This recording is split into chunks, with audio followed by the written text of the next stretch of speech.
마지막 날 예수님을 만나고 싶어하는 성도라고 하는 제목 가지고 함께 하나의 말씀을 나누려고 합니다. 벌써 3월이죠. 시간이 참 빨리 간다라고 하는 생각 들지 않나요? 봄이 오게 되면은 겨울이라고 하는 그 추운 날씨에 가려졌던 그 대지에 생명의 싹이 이렇게 나오는 것 같아요. 약속에 난 듯이 누가 정말 심어 놓은 것처럼 봄이 되면 온 세상이 이렇게 녹색으로 물이 듭니다. 그런 의미에서 보면 봄은 우리에게 생명을 가져다 주는 계절이라고 하는 것을 알 수 있는 것 같아요. 지난 시간 우리가 생각해 보았던 말씀의 주제, 여러분이 기억이 나시는지 모르겠는데, 사라라고 한 여인의 삶은 생명을 이어갈 수 없는, 생명을 낳을 수 없는 죽음의 계절을 보내고 있었어요. 그런데 하나님께서 뭐라고 말씀하시냐면, 내가 너에게 돌아가는 그날, 그때는 너에게 생명의 계절이 될 것이다. 모든 사람들이 보기에 또 누가 봐도 가능성이 없는 한 여인의 삶에 그 계절을 바꾸실 수 있는 능력을 가지신 분이 하나님이시다고 말씀하는 거죠. 성경에 나와 있는 내용들을 근거로 보면 저와 여러분들 역시 아담과 하와가 범죄한 이후부터 우리 인간은 죄라고 하는 죽음 아래 갇혀서 죽음의 계절을 보내고 있는 자들이었습니다. 사단이 우리에게 우리의 마음과 생각들을 이 세상에 집중시키고 우리의 마음을 많이 도둑질해 가버리는 바람에 우리가 우리 인생 가운데 정말 중요하게 추구해야 될 가치들이 무엇인지를 놓치고 살아갈 뿐, 내가 죽음 아래 있다라고 하는 것, 죽음 아래 있는 내 인생에 가장 필요한 구원이 무엇인지를 생각할 여유조차 갖지 못하고 살아가게 만드는 것 같아요. 요즘에는 이제 TV에 보니까 무속인들이 나와서 또 타로 점을 보는 사람들이 나와서 한 사람의 운명에 대해서 알아맞히는 게임을 하듯이 거기에 나와 있는 심사 보는 사람들도 놀래고 보시는 분들도 놀래고, 그리고 그걸 보시는 분들이 마음에 큰 감동을 받아서 타로집을 찾게 되고 이제 점집으로 발을 옮기는 삶으로 실천하는 일들이 많이 벌어지겠죠. 참 슬픈 일인 것 같습니다. 공중파 방송에서 온 나라를, 온 사람들을 뭘 먹고 살아야 되는지, 어떻게 하면 성공할 수 있는지. 여러분, 사단은 이 세상의 권세를 가지고 저와 여러분들이 어떻게 하면 잘 먹고 잘 살 수 있는지 그 길을 가르쳐 줄 수 있는 지혜가 있어요. 지혜가 있어요. 근데 성경은 그 지혜가 위로부터 온 지혜가 아니래요. 세상적 지혜라는 거예요. 생명이 없다라는 것과, 그리고 우리로 하여금 무엇을 먹고 무엇을 입을까, 무엇을 마실까에 온통 집중하게 만들어서 정말 우리에게 필요한 지혜를 보지 못하게 만들어버리는 게 이 세상 신이라고 이야기를 합니다. 여러분, 우리가 그렇게 살다 보면요, 너무 분주하고 또 내 삶 가운데 더 많은 것들을 가지고 내 삶이 조금 더 이전보다 안정감을 누렸으면 좋겠다라고 하는 그 내 마음의 그 생각들이 나를 탁 지배하게 되면 우리가 하나님과 소원해질 때가 참 많아요. 왜냐하면 그것을 얻기 위해서 하나님의 내 삶 가운데서 우선순위에서 밀려나버리기 때문에 그렇습니다. 사단이 우리에게 와서 하는 건 그거예요. 죽음의 계절을 보내고 있는 우리에게 봄이 필요하다고 하는 이 필요성을 인식하지 못하게 만들면서 우리 시간을, 우리 인생을 다 허비하게 만들어버린다고 그 말이에요. 정말 내 영혼에 필요한 것이 무엇인지 알지 못한 채 살게 만드는 것이죠. 사라는 여러분, 하나님의 약속을 받았음에도 불구하고 그 약속을 그녀의 인생 가운데 이어갈 수 있는 생명의 몸 상태가 아니었습니다. 근데 우리 주님이 그녀에게 찾아가시자 그녀에게 다시 생명의 계절이 시작이 되었어요. 성경이 이걸 통해서 한 여인에게 자녀를 낳을 수 있는 몸 상태, 컨디션이 되었다라고 하는 것을 얘기해주고 싶은 건 아니겠죠. 저 여러분 모두에게 하나님께서 궁극적으로 던지고 있는 메시지는 아주 단순합니다. 너희들에게도 하나님의 아들 예수 그리스도가 찾아오시면 그날은 너희들에게 생명의 계절이 된다. 네 인생의 계절이 바뀌게 될 것이다. 고린도서 5장 17절의 말씀을 빌리면 너희들이 그리스도 안에서 거듭나서 새로운 피조물이 된다라는 거예요. 어쩌면 우리는 엄마 뱃속에서 한번 태어나고 엄마 뱃속에서 나와서 새로운 세상을 경험하고 그리고 마지막 한 번 더 우리가 이 육신의 장막을 벗는 그날에 주님의 나라에서 한 번 더 새로운 피조물 된 존재로서 살아가게 될 것입니다. 이 새로운 생명의 약속이 예수 그리스도 우리가 찾아오면서 시작되었대요. 이곳에 있는 모든 분들은 예수님이 찾아오시면서 죄 아래 있었던 내 인생, 죽음의 계절이 끝났다라고 선언하고 새로운 인생이 시작되었다라고 고백을 하면서 살아가는 자들이라고 믿어요. 맞습니까? 그리고 여러분, 나뿐만 아니라 여전히 죄 아래 있는지 죽음 아래 있는지조차도 알지 못한 채 이 세상 신의 유혹과 미혹에 빠져서 더 많은 걸 가져야 돼, 더 많은 떡을 가져야만이 내가 행복할까라고 생각하면서 죽어가면서도 떡 하나를 더 얻기 위해서 고생하는 그 영혼들에게 그 떡이 네 인생의 계절을 바꾸는 것이 아니라 생명의 떡이신 예수 그리스도가 너에게 올 때 비로소 네 인생의 생명의 계절이 바뀐다라고 들려주고 한 영혼의, 한 생명의, 한 인생의 계절을 바꾸는 자로 부름받은 자들이 바로 저와 여러분들이라는 거예요. 그것을 우리는 전도라고 이야기를 합니다. 그것을 우리는 복음을 전하는 거라고 이야기를 하는 거예요. 지난 시간 우리가 살펴보았던 내용들입니다. 오늘 3월 첫째 주에서 재림의 복음에 대해서 여러분과 말씀을 오늘 본문을 가지고 나누려고 해요. 사랑하는 우리 교회는 매월 첫째 주마다 복음에 대한 메시지를 전하고 있습니다. 첫째 주에는 십자가의 복음, 십자가가 우리에게 왜 기쁨의 소식인지, 부활의 복음이 우리에게 어떤 의미가 있는지, 그리고 예수님의 십자가를 거쳐서 부활의 생명을 약속받은 자들이 주님 오시는 그날, 다시 오시는 그날까지 우리가 어떤 모습으로 준비해야 되는지에 대한 복음, 그 메시지를 전하고 있어요. 오늘 3월 첫째 주에서 여러분과 바로 그 재림에 대한 복음을 나누려고 합니다. 특별히 예수님이 다시 오시는 그날 성도된 우리가 어떤 모습을 가지고 살아야 되고 어떤 모습으로 준비해야 되는지를 좀 생각해 보려고 그래요. 오늘 하나님은 아브라함의 환대를 받으신 이후에 이제 아브라함의 장막을 떠나서 소돔과 고모라 땅으로 향하려고 하십니다. 여러분 성경을 보면 하나님께서 인간의 몸을 입고 우리 가운데 오실 때는 크게 두 가지 상반된 사건들이 일어났었어요. 첫째는 축복과 구원이었고 하나는 심판이었습니다. 인간의 몸을 입고 아브라함을 찾아오신 하나님 역시 두 가지를 하고 계시는 거죠. 첫째는 자기를 예비하고 하나님과의 언약의 약속을 지키며 살아가는 그 아브라함에게 축복해 주셨어요. 그리고 축복된 그 아브라함의 삶에 하나님께서 그를 왜 부르셨는지, 그리고 그 어떤 삶을 살아야 되는지에 대한 것도 말씀해 주셨습니다. 오늘 본문 18절부터 19절 말씀 같이 한번 읽어볼까요?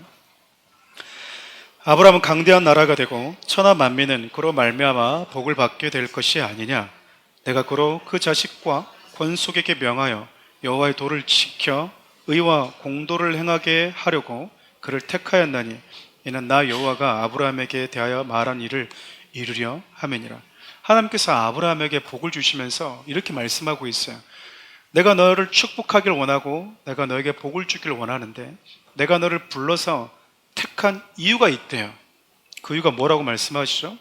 여호와의 도를 지키는 것, 의를 행하고 공도를 지키게 하려고 내가 너를 불렀대요. 쉽게 얘기하면 세상은 내가 주인이 되고 내가 왕이 되어서 내 소견에 오른 대로 살아가더라.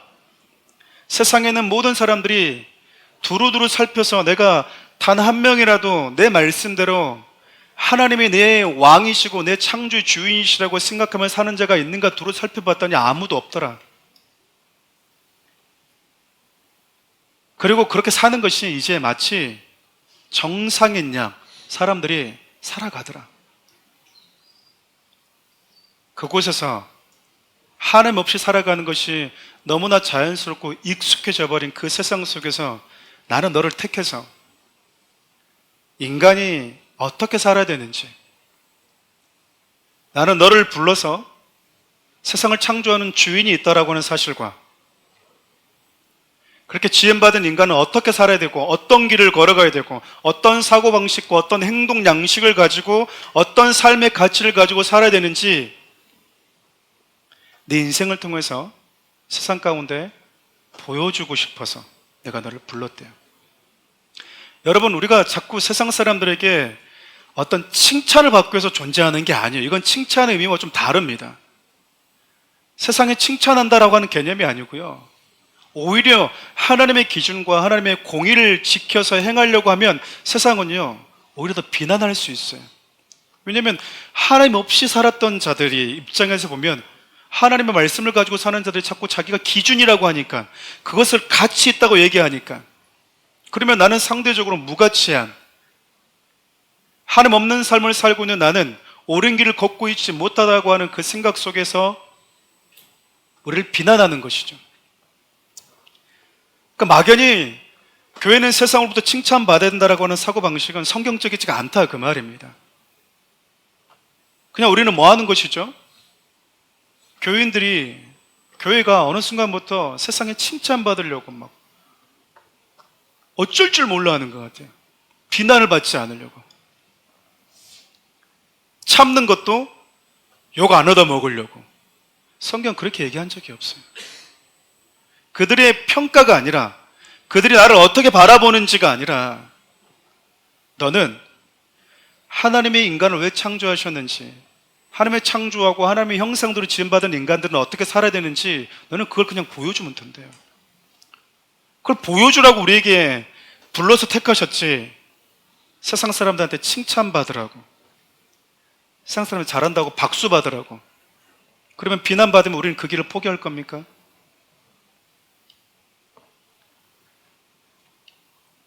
그리스도인이라고 하는 사람은, 예수 그리스도를 통해서 부름받은, 택함받은 자들은 오늘 아브라함에게 하나님의 복을 주시고 내가 왜 너를 택했는지 아니라고 하시는 그 하나님의 말씀 그대로 하나님의 나라의 사고방식과 행동 양식을 가지고 살아가는 거예요. 우리가 그렇게 살면서 내 스스로에게 확증하는 것은, 내가 왜 굳이 이렇게까지 살아가지? 하나님 없이 살아갔던 삶이 세상에 너무 익숙해져 있는 저 사람들이 보기에는 오히려 내가 이방인처럼 보일 텐데, 내가 왜 굳이 그런 차가운 눈빛을 받아가면서까지 이런 삶을 살아야 되지? 우리가 하나님 나라에 속해 있기 때문에 그렇습니다. 내가 하나님께 부름받은 자라고 하는 확실한 증거예요, 그것이. 우리가 여러분 이곳에 모여서 함께 예배드릴 때는 위로가 되고 힘이 되는 건, 같은 믿음과 같은 살고 방식과 삶의 가치와 행동 양식을 가지고 살아가는 자들이 모여있기 때문에 그래요. 그래서 우리가 뭐 하는 거죠? 만나면 위로가 되는 거예요. 힘이 되는 거예요. 혼자일 때는 나 미쳤나? 내가 이상한가? 근데 같은 믿음을 가지고 있는 사람들이 모이면 잠시 내가 차가워졌던 내 삶이 다시 뜨거워지는 계기가 된다 그 말이에요. 그래서 여러분, 마지막 때는 건강하게 흩어지기도 해야 되지만 건강하게 잘 모일 줄 알아야 돼요. 하나만 이야기하는 건 건강한 교회가 아니에요. 어떤 교회는 무조건 흩어지래요. 흩어져서 뭐 할 건데요? 흩어져서 뭐 할지도 모르는데 자꾸 흩어지래요. 또 어떤 교회는 일주일에 무조건 다 모이래요. 새벽부터 모이고 수요일도 모이고 목요일도 금요일도 다 모이래요. 그래서 얼마나 많이 모였느냐가 그 사람의 신앙의 척도가 되게 만들어요. 둘 다 건강하지 않다고 생각합니다. 사랑하는 오교 성도님들이 예수 그리스도를 통해서 구원받아서 하나님의 자녀로 부름 받으셨다면 우리의 사고방식과 행동 양식 역시 하나님 나라의 백성 다 와야 된다고 생각해요. 하나님의 말씀이 내 삶의 기준이 된다 그 말입니다. 그리고 하나님의 나라가 내 삶의 영원한 가치로 바뀌는 거예요. 영광의 문이라고 하는 그 책을 쓰신 짐 엘리엇이라고 하는 사람의 표현을 빌리면, 영원한 것을 위해서 영원하지 않는 것을 버릴 줄 아는 것은 지혜롭대요. 근데 우리는 영원하지 않은 것을 얻기 위해서 영원한 하나님도 이용해버리는, 신앙도 영원하지 않은 것을 얻기 위한 도구로, 수단으로 삼는 어리석은 일들을 얼마나 많이 하는지 몰라요. 점을 보러 가는 이유가 뭡니까? 더 나은 것, 더 많은 떡을 얻기 위한 수단이지, 타로는 그 수단이지 신앙이 아니잖아요. 그 사람을, 내가 타로 보는 사람을 예배하지는 않잖아요. 근데 우리가 점 보듯이, 타로를 보듯이 하나님도 신앙도 더 나은 삶을 위해서 종교 생활하듯이 생활하는 분들이 많아지고 있다라고 하는 것, 참 슬픈 일인 것 같아요. 우상에 따로 있는 게 아니라고 했잖아요. 우상은요, 하나님도 내가 얻기 위한 그 어떤 것을 위해서 수단으로, 도구로 전락시키게 만드는 그것이 우상이라니까요. 그게 우상이에요. 그것이 여러분의 삶에서 어떤 소중하게 여기고 간절한 소원이 되었든, 그러니까 여러분, 우리는 뭐 하는 겁니까? 어떻게 해서든지 간에 하나님의 내 삶의 목적이 되어야 되는 거예요. 수단이 되는 것이 아니라. 택함을 받아서 하나님의 부르심을 입어서 그분의 자녀가 되었다고 하는 것은요, 무엇이 영원한 것이고 무엇이 썩지 않는 것인지, 무엇이 내 영혼에 가장 남는 영원한 가치인지, 무엇을 추구하고 살아야 되는지를 알아버렸다 그 말이거든요. 이것은 여전히 세상적 가치에 빠져 살아가는 사람들에겐 도저히 납득이 안 되는 행동일지도 모릅니다. 그러나 우리가 이곳에 있는 이유는 우리의 가치를 알아버렸다는 거죠. 이처럼 여러분, 하나님께서 인간의 몸을 입고 이 땅에 내려오실 때 그분이 하실 가장 첫 번째 일은 알곡과 같은 당신을 예배하고 있는 그 아브라함을 축복하시고, 그 축복된 자들이 이 세상에서 어떤 축복된 삶을 살아야 되는지 알려주기 위해서 오셨다 그 말이에요. 두 번째, 예수님께서, 하나님께서 인간의 몸을 입고 이 땅에 오실 때 그분이 행하신 또 다른 일은요, 심판입니다. 하나님은 아브라함에게는 축복과 구원을 약속하셨지만 소돔과 고모라를 향해서는 여러분, 심판을 말씀하고 계세요. 소돔과 고모라가 하나님의 심판을 피할 수 없는 이유는 바로 죄 때문입니다. 우리 본문 20절부터 21절 말씀 같이 한번 읽어볼까요? 여호와께서 또 이르시되 소돔과 고모라에 대한 부르짖음이 크고 그 죄악이 심히 무거우니 내가 이제 내려가서 그 모든 행한 것이 과연 내게 들린 부르짖음과 같은지 그렇지 않은지 내가 보고 알려하노라. 하나님께서 소돔의 그 죄가 너무 커서, 또 너무 무거워서 그 부르짖음이 하늘에 닿아서 하나님께 귀까지 다 들렸대요. 얼마나 무거운지 하나님의 보좌를 끌어당길 정도로 무거웠대요.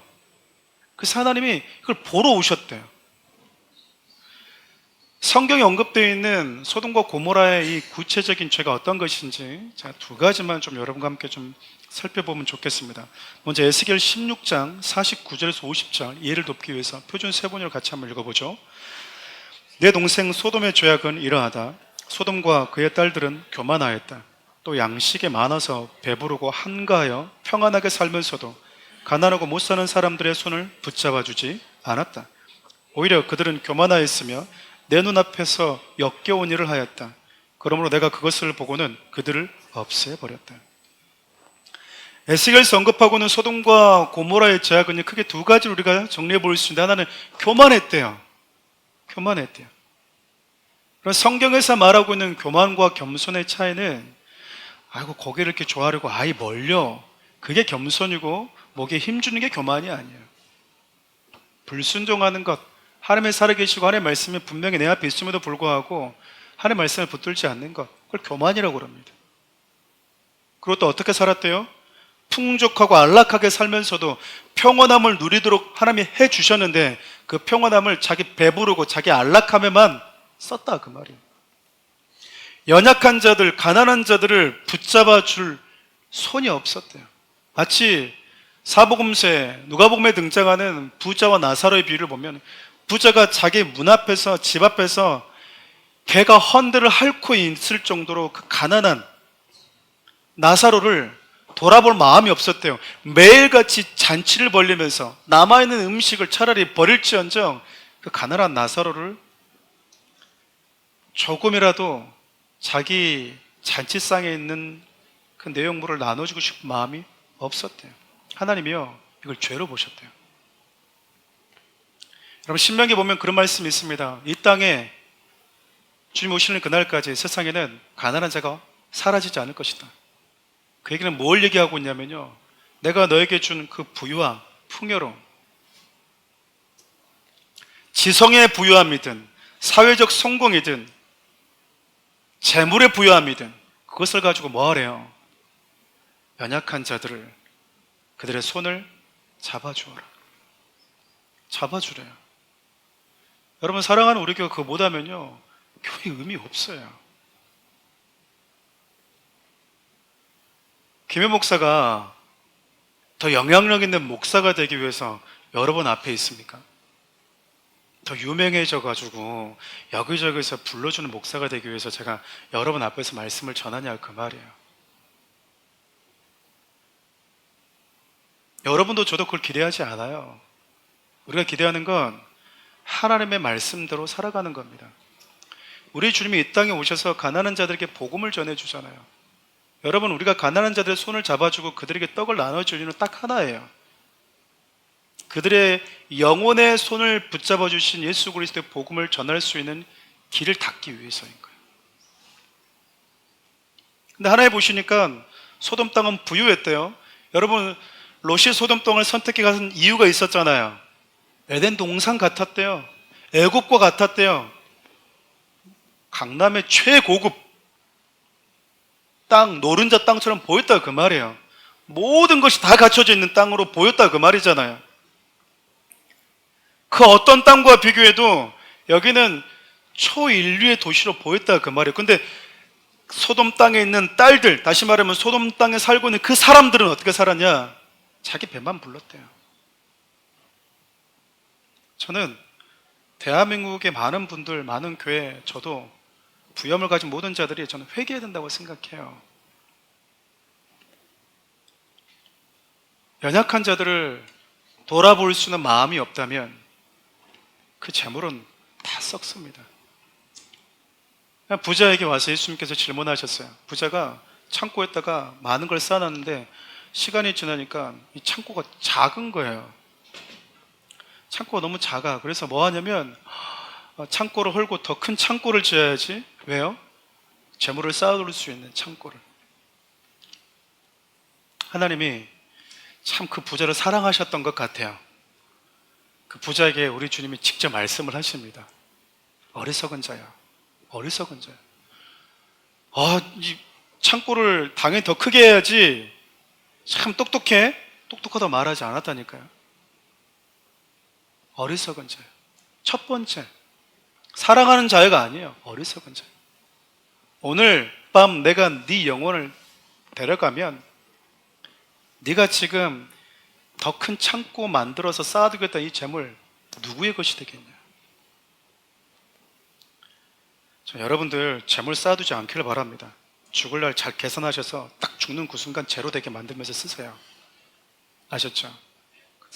어설프게 여러분 남겨두고 가면 여러분 열에 열 자식들 싸웁니다. 안 싸울 것 같죠? 100% 싸워요. 100% 싸운다고요. 안 싸운 가정을 못 봤어. 안 싸운 가정. 그러니까 여러분, 내 나이가 지금 50이다. 근데 돈이 이렇게 많다. 내가 한 85세까지 살 것 같아. 그러면 딱 계산 33년 동안 딱 계산하셔서 딱 제로 될 때까지 하고 가는 게 최고 똑똑한 사람. 어설프게 남겨놨다가 자식들 싸우고 어설프게 남겨두면 그거 뭐 하겠습니까? 창세기 19장 4절부터 5절 보면 소돔과 고모라의 죄악이 또 언급이 됩니다. 한번 같이 읽어볼까요?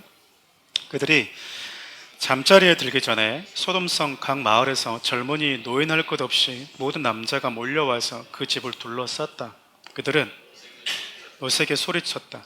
오늘 밤 너희 집에 온 그 남자들이 어디에 있느냐? 그들을 우리에게로 데리고 나오너라. 우리가 그 남자들과 상관 좀 해야 하겠다. 무슨 말씀인지 아시죠? 동성애자들은 굳이 말씀을 동성애가 아니다라고 막 갖다 붙입니다. 증거를 갖다 대도 안 믿겠다고 한 사람들은 어쩔 수가 없죠.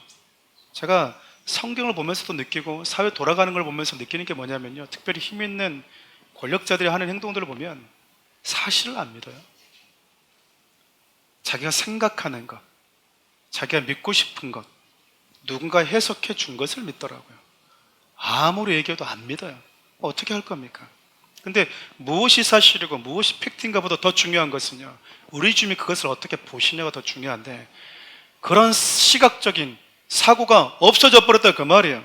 여러분, 창세기 19장, 방금 우리가 읽었던 19장에 언급된 소돔과 고모라의 죄는요, 동성애할 것 없이 하나님께서 정해준 그 성적 경계를 넘어가 버렸다 그 말입니다. 나그네와 같은 약자를 섬겨주고 영접하기는커녕 그들을 자신의 성적인 즐거움을 위한 수단, 그 이상 그 이하로 생각하지 않았다라는 거예요. 근데 더 문제는 소돔 땅에 있는 사람들이 이 죄를 짓기 위해서 뭐 했다라는 겁니까? 누가 지금 이 죄를 짓기 위해서 롯의 집까지 오죠? 네? 소돔성 각 마을에서 지금, 야, 뉴 페이스 왔다면서, 뉴 페이스. 그러니까 어이, 그러면 오늘 좀 재밌게 놀아봐야 되겠네. 그리고 젊은이, 노인 할 것 없이 모든 남자들이 다 지금 뭐 하겠대요? 여러분, 생각해보세요. 너무 웃기지 않아요? 얘들하고 한번 재밌게 성적으로 한번 놀아보겠다고.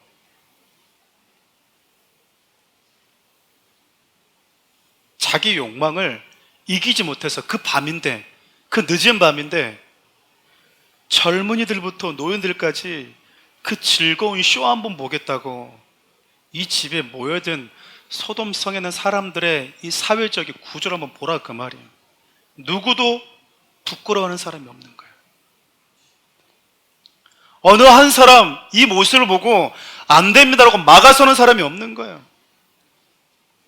인간적으로 봤을 때 도저히 용납할 수 없는 약자에 대한 억압뿐만 아니라 도덕적이고 성적인 타락, 이것이 개인을 넘어서서 집단적이고 사회적으로 용인되어지고 있는 사회가 소돔과 고모라 땅이었어요.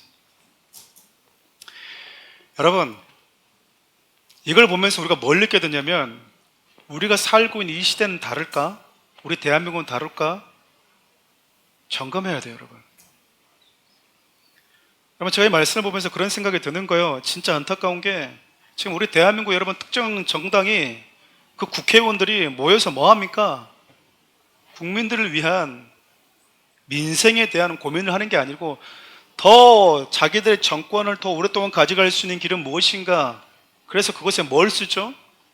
인기 얻기 위해서 포괄적 차별금지법을 지속적으로 통과시키려고 해요. 저는 망조라고 생각합니다.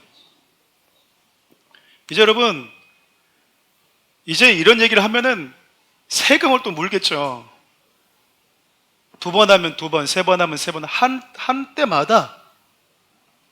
그래도 뭐 교회는 아무 얘기 못하고 그냥 벙어리처럼 바보처럼 가만히 있습니다. 개인적인 죄악이, 동성애는 개인적인 죄였거든요. 근데 뭐 하겠다는 얘기예요? 집단적으로, 사회 구조적으로 정당화 시키겠다라는 거예요. 소돔과 같은 구조를 만들겠다라는 거잖아요. 여러분, 두렵지 않아요? 지금 이스라엘과 미국이 하나가 되어서 이란 때린 것만, 그 전쟁만 무섭습니까? 여러분, 눈에 보이지 않는 전쟁들이 일어나고 있는데 우리가 너무 둔감하다고요. 여러분, 수십 년 전부터 계속해서 끊이지 않고 바톤을 이어받아서 포괄적 차별금지법을 남자, 여자 외에도 또 다른 성이 있다라고 하는 것을 만들겠대요. 지속적으로 계속하고 있잖아요. 퇴임한 대통령이 여러분 SNS에서 차별금지법이 필요한데 내 임기 때 그것을 입법하지 못한 게 이 정책 실패라고 말하는, 그런데 그분을 우리가 한나라의 어른으로 생각하면서 지지했던 게 수치스럽고 저는 부끄러워요. 기도해야 됩니다. 불쌍히 기도는 해야 되겠죠. 근데 우리가 하나님과 하나님의 말씀을 정면으로 대적한 사고와 생각을 가지고 있는 사람들 우리가 지지할 수 있겠어요? 여러분, 그런 사고와 이념을 가지고 모이는 자들에 대해서 시편 2편 1절부터 6절까지 이렇게 얘기합니다. 여러분, 메시지 성경으로 같이 한번 읽어볼까요? 문나라들아 웬 소란이냐, 문민족들아 웬 흉계냐. 땅의 두목들이 권력 투쟁을 벌이고 선동가와 대표자들이 모여 정상회담을 여는구나. 하나님을 부정하며 메시아께 대드는 그들, 하나님에게서 벗어나자, 메시아께서 풀려나자 소리친다. 하늘 보좌에 앉으신 하나님께서 웃음을 터뜨리신다. 주제넘게 구는 그들을 가사로 하시다가 마침내 대로 하신다. 불같이 노를 터뜨리시며 그들을 얼어붙게 만드신다. 네, 이놈들, 시온에 엄연한 왕이 있거늘 거룩한 산 정상에서 그의 대관식 잔치가 열리고 있거늘. 여러분, 무슨 말인지 아세요? 너의 창조주가 있고 하나님이 왕이신데 네가 네 삶의 주인처럼 결정권자처럼 살겠다고? 네 성의 결정권자인 것처럼, 네 삶에 네가 주인인 것처럼 살아보겠다고 권력 있는 자들 모여서 정상회담한다고? 내가 비웃고 말지, 그 말이야. 여러분, 힘 있는 권력자들 모여서 지금 정상회담한다고 하면서 뭐합니까? 같이 좀 죽자라는 거야. 제2의 소돔 만들자라는 거예요. 저는 여러분 아시다시피 제가 어느 지역 출신인지 아실 거예요. 여러분, 저는 성경 보면서요, 제 출신 지역 자체를 다 버렸어요. 중요한 건 하나님의 말씀의 기준이다. 하나님의 말씀의 기준이다. 하나님의 말씀을 어떻게 바라보는지가 중요하다. 더 나은 복지? 여러분, 불편해도 살 수 있어요. 좀 불편해서 사는데 어려움이 없어요. 세상을 더럽히고 우리가 살고 있는 대한민국을 더럽히는 건요, 여러분, 죄예요, 죄. 여러분, 기독교인이 할 수 있는 게 뭘까요? 예수를 믿고 따라가는 자들이 할 수 있는 게 뭘까요? 오늘 말씀의 제목처럼 마지막 날 우리 주님이 다시 오시면 알곡과 쭉정이를 나눌 터인데, 그때 하나님이 대한민국에 있는 교회들 예수를 먼저 믿고 부름받은 아브람과 같은 저와 여러분들에게 요구하고 있는 게 뭘까? 그 말입니다.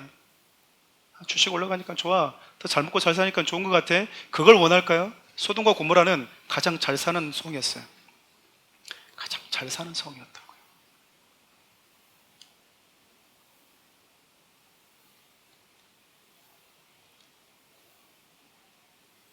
여러분, 하나님은 독생자를 내어주시기까지 우리를 사랑하시는 분이시지만 알곡과 쭉정이를 구분하는, 심판하는 분이라고 하는 것도 여러분 잊어버리면 안 돼요. 이것을 우리가 망각하다 보니까 사랑의 하나님이 어떻게 지옥을 만들 수 있어? 이딴 얘기는 하고 있다, 그 말이에요, 목사들이. 하나님은 노아의 홍수 때요, 세상이 다 더럽혀지고 인간이 죄로 인해서 썩은 냄새가 나버리니까 뭐 했냐면 물로 다 심판해 버리셨습니다. 그분을 저와 여러분들이 하나님을 믿고 있어요. 한 지역에 폭탄으로 때려서 한 지역, 한 나라를 없애는 정도가 아니고요, 인류를 다 쓸어버리시고 심판하셨다고요. 그분을 저와 여러분들이 하나님으로 믿고 있다니까요. 그분이 우리가 믿는 하나님 맞아요. 맞다고요. 근데 자꾸 우리는 눈을 가려요.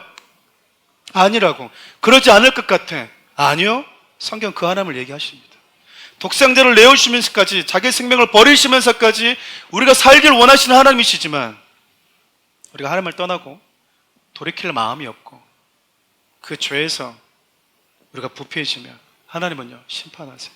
하나님은 봄, 여름, 가을까지 땀을 흘리고 더 나은 열매를 얻기 위해서 수확을 기대하면서 수고하는 분이시지만 추수의 계절 때 쭉정이는 알곡과 함께 담지 않으십니다.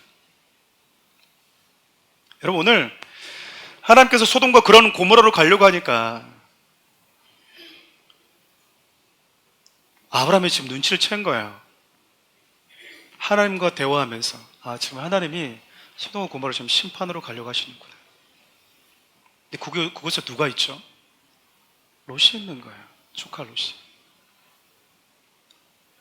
여러분, 조카 롯이 얼마나 이 소돔이 좋았는지 연합군에 의해서 여러분 끌려갔다가, 노예로 끌려갔다가 정말 죽을 뻔한 참변을 경험했음에도 불구하고 여전히 소돔 땅을 못 떠나요. 그렇게 좋은가 봐요. 재미있는 게, 소돔이 주는 그 세상적 즐거움이, 어우, 내가 진짜 우리 삼촌 떠나가지고 소돔과 고모로 갔다가 진짜 죽을 뻔했네. 인생 이렇게 사는 게 아니야. 나 다시 하나님과 함께 머무는 삼층에 돌아가야지. 그런 생각 안 하잖아요. 여러분, 이유 보면 다음 주, 다다음 주 보면 여러분 참 슬픈 일들이 많이 벌어집니다. 얼마나 주의 즐거움에 취해 있었는지요. 롯이 자기 아내도 구원 못해요. 아시잖아요, 여러분. 롯의 아내가 하나님이 심판하고 있는 것을 봤어요. 이렇게 하면 멸망하구나. 실시간으로 라이브로 지금 보고 있거든요. 그래서 하나님 그랬어요. 미련 갖지 말아라. 미련 갖지 말아라. 근데도요, 미련이 생긴 거야. 그 정도로 여러분, 소돔에 취해 있었다고. 죽을 줄 알면서도 들어가는 거예요. 인간이 여러분 이렇게 어리석습니다. 세상의 그 즐거움이 여러분, 내 영혼은 마지막 남아있는 그 영역까지 망가뜨림에도 불구하고요, 세상 즐거움을 손 덜덜 떨리는 손으로도 참는 게 인간이에요. 너무 연약하잖아요. 근데 아브라함에게 있어서는 자기 조카였기 때문에 포기하지 못하고요, 지금 두 천사가 먼저 떠나고 하나님 앞에 머물러 서서 지금 하나님 앞에서 소돔의 심판을 보류해달라고 기도하기 시작해요. 여러분 잘 아시는 그곳에 의인 50명이 있으면, 의인 50명은 있지 않을까 생각했던 것 같아요. 그 도시, 화려한 도시, 사람 그렇게 많으니까. 근데 자신이 없었는지 45명 있으면요, 40명 있으면요, 30명, 20명, 10명 있으면 하나님 그 소돔 땅을 심판을 보류해 주시겠습니까? 예수 하나님이요 그렇게 하겠대요. 여러분 50명에서 10명까지 떨을 때 단 한 번도 하나님이, 아브라함은 막 말이 길잖아요. 말이 길어요.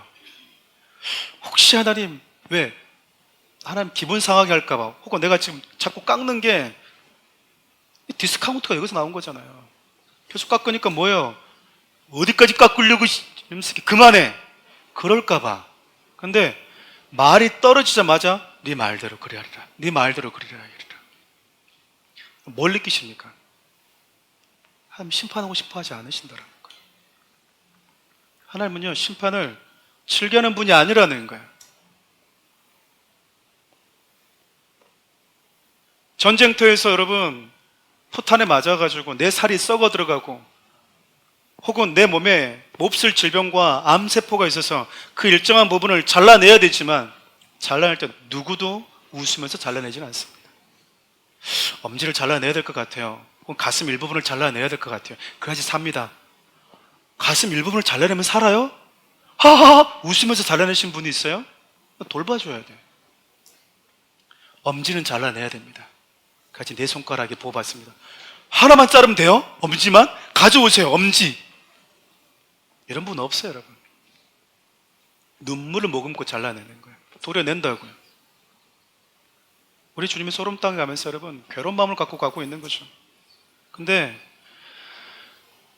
하나님이 곧바로 내려가지 않으신 이유가 뭐였겠습니까? 그리고 아브라함이 그분 앞에 서서 이렇게 50명부터 10명까지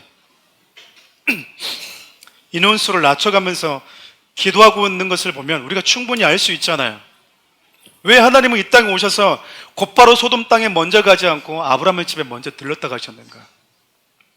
아브라함한테 뭐 해달라는 거예요? 나를 좀 막아 서달라는 거예요.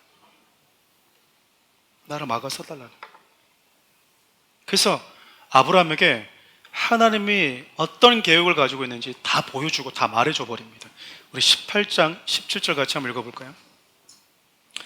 여호와께서 이르시되 내가 하려는 것을 아브라함에게 숨기겠느냐. 그러니까 여러분 창조주세요. 창조주 하나님이신데 당신의 마음을 아브라함에게는 숨기고 싶지가 않대요. 여러분 이사야 41장 8절에 보면 하나님께서 아브라함을 어떻게 소개하냐면 나의 벗 아브라함, 당신 친구래요. 창조주가요 아브라함을 보고 너 나의 친구야, 나의 벗이야. 같은 나이가 친구가 아니에요. 여러분 저는 어제도 우리 아이들과 예배 드리면서 그랬어요. 친구 많이 둘 필요 없다. 아빠 학교 다니면 친구들 우리 반 많은데 그 친구들 말고 마음을 나눌 수 있는 친구 한 명이면 충분하다. 많은 거다. 결혼하면 네 남편, 네 아내가 친구가 되면 가장 좋은 거. 여러분, 유일하게 나의 보시라고 칭한 자가 아브라함이었어요. 이후에 우리가 이제 아브라함과 함께 모리아산의 여정도 볼 텐데, 아버지의 마음, 하나님의 마음을 누구보다 많이 경험한 사람이 아브라함이었거든요. 아브라함이 본토 친척 아버지를 떠나잖아요. 하나님도 저 여러분을 구원하기 위해서 안정된 천국 보좌를 내려놓고 내려오셨거든요. 하나님 아버지의 마음을 누구보다 많이 배웠던 친구. 그래서 하나님 아버지의 마음을 들으면 하나님과 같은 생각과 같은 마음을 품는 사람. 저 반대인데요. 저는 그렇게 생각하지 않는데요. 하나님, 저는 생각이 좀 달라요. 이렇게 말하지 않고 하나님이 하시는 그 말씀 속에 그분의 아픈 마음을 느낄 수 있는 사람. 하나님이 어떤 말을 하면 그 말 속에 그분의 눈물을 느낄 수 있는 사람이 아브라함이었던 거야. 여러분, 하나님의 친구십니까? 하나님의 벗이. 하나님이 여러분들 보면 얘에게는 내 마음을 나누고 싶어. 얘에게는 내가 이런 마음을 나눠줘야지. 가끔 여러분 목회자 그럴 때가 있어요. 여러분, 목회자라고 말이 실수가 없겠습니까? 좋은 의도로 뭔가를 얘기하지만 또 혹은 제 아내에게도 그래요. 제 가족들에게도 이런 일이 있었어. 그런데 제 아내가 여보 기도해요. 이유가 있었을 거예요. 그러면 여러분, 제가 다음에 또 얘기하게 돼요. 뭔 이유가 있어? 이렇게 얘기하더라도, 왜 내 편 안 들어줘 당신은? 이러더라도 다음에 제 아픈 마음을 또 나눠요. 그런데 제가 아픈 마음을 나누는데 노발대발하면서 그놈 잡아 죽여야지 그러면요, 그때는 좋잖아요. 두 번 다시 얘기 못합니다. 제가 멀쩡한 정신이 딱 돌아오면 내가 괜히 내 마음 힘들다고 얘기해놓고 내 안에 범죄하게 만들고 마음 무너지게 만들었구나.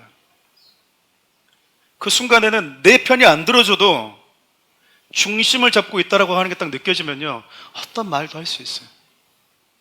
근데 무슨 말 했는데 막 돌아다니면서 목사님 뭐라 했대 두 번 다시 얘기 못 합니다. 여러분, 목사도 마음이 다쳐요. 다친다니까요. 이 성도는 무슨 말을 해도 기도할 사람이다. 이 성도는 어떤 시련을 해도 그 속에서 하나님이 어떤 마음을 갖고 있는지 붙들 성도다. 그러면 여러분, 나눌 수가 있겠죠. 교회에 어려움이 있고 교회에 어떤 일이 있어도 이 성도에게 얘기하면 이 성도는 자기 아픔처럼 기도할 수 있는 여유와 성숙함을 가지고 있다. 그러면 얘기하게 돼요. 말할 수 있다고요. 하나님께서 아브라함에게 지금 다 얘기하고 있는 거예요. 왜죠? 왜 얘기하고 있는 거죠? 아브라함은 내가 얘기하면, 내 얘기를 들으면 그는 나와 같은 마음을 가지고 나와 같은 생각을 가지고 나와 같은 그 마음을 품을 것이다라고 하는 그 신뢰 때문이 아니겠습니까? 여러분, 저와 여러분들 하나님께 이 신뢰를 줘야 된다 그 말이에요. 매 순간순간마다 우리 안에 굴곡지고 뜻하지 않는 사건과 상황을 만났을 때 하나님이 내게 어떻게 반응하시기를 원하시는지 그 반응을 해나갈 때 우리 주님 여러분의 삶에 대해서 신뢰를 가지세요. 이에게 내가 내 마음을 나눠도 되겠다. 이에게는 내가 무엇이든지 나눠주고 싶다. 그래도 이는 같은 마음을 가져줄 테니까. 여러분, 하나님께서 소돔과 고모라를 향하기 전에 아브라함의 장막에 먼저 들리신 이유 아시겠습니까? 하나님의 심판에 대해 그 하나님의 아픈 마음에 누구보다도 여실히 적극적으로 참여하고 있어요. 아브라함이. 어떤 분들이 이 기도를 통해서 왜 10명에서 멈췄냐, 1명까지 가지 그러는데 성경은 지금 그걸 얘기하고 있는 건 아니에요. 자꾸 줄이면서 어쩌면 아브라함은 그랬겠죠. 10명이 없을까? 사랑하는 우리 교회 이렇게 성도들이 있는데 이곳에서 기도하는 사람 10명이 없을까 생각한 거예요. 참 감사한 게, 여러분 보니까 이번 주 금요일도 우리 성도들이 요만큼 왔어요. 조금 거짓말 못해서. 참 좋더라고요. 같이 기도하니까. 근데 아브라함이 계속해서 줄일 때 단 한 번도 역정을 내거나 불편해하지 않는 우리 주님을 보면서 다 똑같은 생각일 거야. 우리 주님은 더 줄였어도 그랬겠구나. 여러분, 창세기 1장을 보면, 11장을 보면 바벨탑 사건 때 하나님이 내려오신 적이 있었습니다. 그리고 이 창세기 메시지를 듣고 있는 이스라엘 백성들, 광야에 있는 이스라엘 백성들을 구원하기 위해서 애굽으로 내려가신 적도 있었어요. 한 번은 심판을 위해서, 한 번은 구원을 위해서 내려오셨어요. 그리고 2000년 전에 인류의 모든 수치, 죽음의 저주에서 저와 여러분들을 자유케 하시기 위해서 우리 주님이 내려오셨습니다. 그리고 우리 주님이 한 번 더 내려오시겠대요. 우리가 말하는 재림입니다. 예수님의 초림은, 인간의 몸을 입고 오셨던 그 초림은 죄와 죽음 아래에 있는 우리의 그 결박을 풀어줘서 우리를 자유케 하고 우리에게 구원을 주시기 위해서 오셨다면, 다시 한번 오시는 예수님의 재림은요, 마치 농부가 추수 때 알곡과 쭉정이를 구분 짓듯이 예수의 생명이 있는 자와 예수의 생명이 없는 자, 살아있는 것과 죽은 것을 구분하는 심판의 주로 오시겠대요. 말씀을 정리하고자 합니다.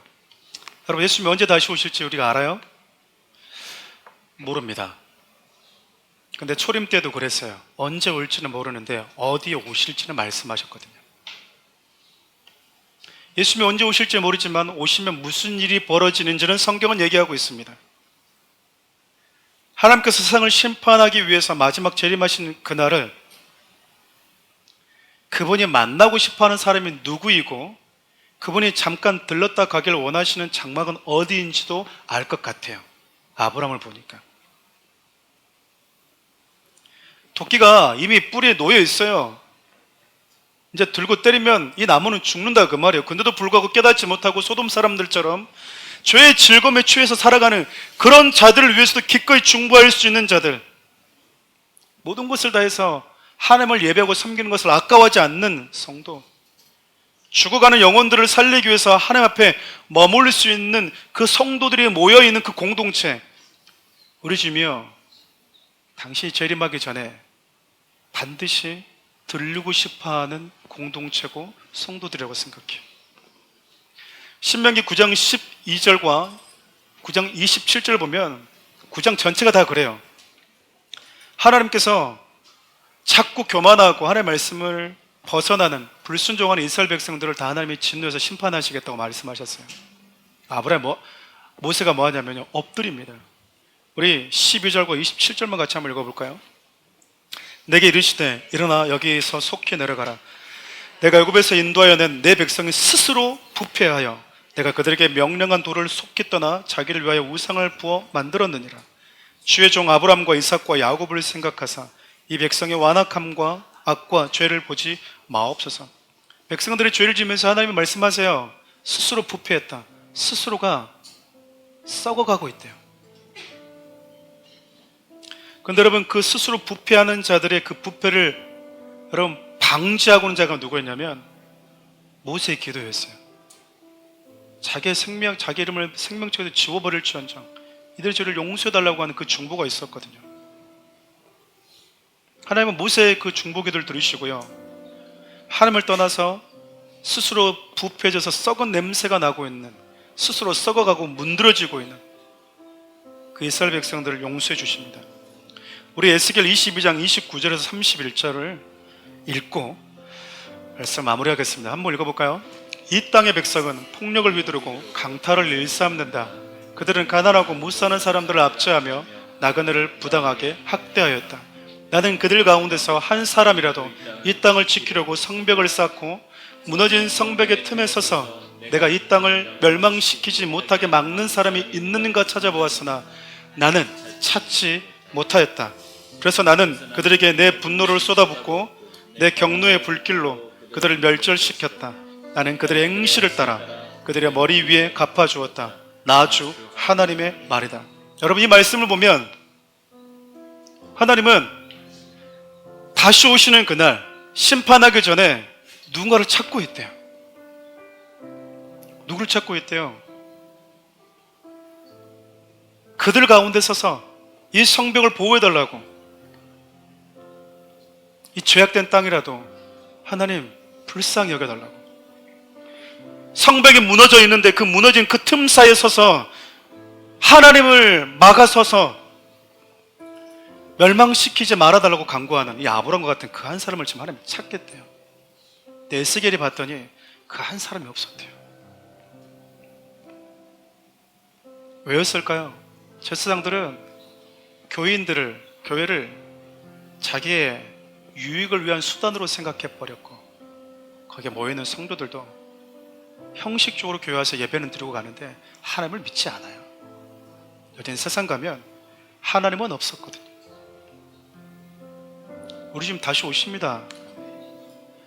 여러분 반드시 다시 오세요. 이미 저는 카운트다운을 끝났다고 생각해요. 여러분 생각해보면 저와 여러분들의 영혼과 우리의 삶에 하나님의 진노가 임하지 않는 이유가 뭔지 아십니까? 왜 여러분 똑같이 세상 속에 취해서 살아가고 넘어질 때가 있고 죄에 사로잡혀 살아갈 때가 참 많은 우리가 왜 여전히 하나님의 은혜와 구원 안에 머물러 있는 줄 아세요? 저와 여러분의 영혼에 한 분이 계시거든요. 하나님의 진노를 막아서고 계시는 예수 그리스도 그 한 분이 저와 여러분 안에 계시기 때문에 그래요. 여러분 무슨 말씀 이해되시죠? 주님 오시는 그날에 하나님의 진노에서 벗어나게 만들 수 있는, 하나님의 진노를 막아설 수 있는 단 한 분의 중보자이신 예수 그리스도가 있는 자와 그 단 한 분의 중보자 예수 그리스도 없는 자의 운명이 극과 극으로 갈린대요. 사랑하는 성도 여러분, 저는 하나님께서 아브라함을 찾아가셨을 때 심정이 어땠을지 좀 생각해 봅니다. 아브라함이 헌신적으로 누가 봐도 허비할 정도로 엄청난 양의 빵과 고기를 준비하고 먹고 있는데 하나님의 마음이 어땠을까? 왜죠? 잠시 아브라함이 영접한 것, 사랑으로 대접한 걸 내가 환대는 받고 있지만 좀 이따 어딜 가야 되니까? 심판으로 가야 되니까. 아브라함의 하나님의 그 걸음을 막아서서 하나님 그곳에 의인이 있다면요 그 땅을 보호해 주시면 안 되냐고 기도하고 있는 하나님의 걸음을 막아서주고 있는 아브라함. 저와 여러분들이 하나님의 진노를 받아 마땅함에도 불구하고 저와 여러분들의 영혼과 생명을 지켜주시기 위해서 하나님의 진노를 막아서주고 계시는 우리의 중보자 예수 그리스도로 보호받고 있다면 이제 저와 여러분들이 그런 삶을 살아줘야 돼요. 여러분 막 누가 무슨 말 했어 누가 어땠어 그거 가지고 시시비 따질 수 있는 시간이 없어요. 요거 넘어가면 어때요? 실수했으면 미안하다고 하면 끝나야 되지. 그래 안 해요? 유치하잖아요. 그리고 자기 신앙이 좋은 줄 알고 있고. 아브라함처럼 지금 뭐 해야 됩니까? 대한민국이 지금 개인적인 죄악에서 이제는 집단적이고 사회적이고 아예 사회 구조적인 죄악된 모습으로 바꿔져 가려고 한다면 우리 뭐 해야 되는 거예요? 그분 앞에 엎드려 서야 된다 그 말이에요. 코로나 때 교회가 너무 쫄아버린 것 같아요. 모이지 말라고 했는데 모였다고 막 교회 안 다니는 사람들 막 욕하니까 막 주눅 들어 있는 것 같아요. 저는 당당하게 이 시대 주님의 아픔을 가지고 주님의 그 아픔과 눈물에 참여할 수 있는 교회, 그 아픔에 참여할 수 있는 성도, 우리 이미 찾고 계시는 이 마지막 날 예수님이 정말 만나고 싶어하는 교회와 성도들이 가득한 사랑하는 우리 교회가 되었으면 좋겠어요. 우리 찬양 좀 주님께 올려드리면서 기도하며 나갑시다.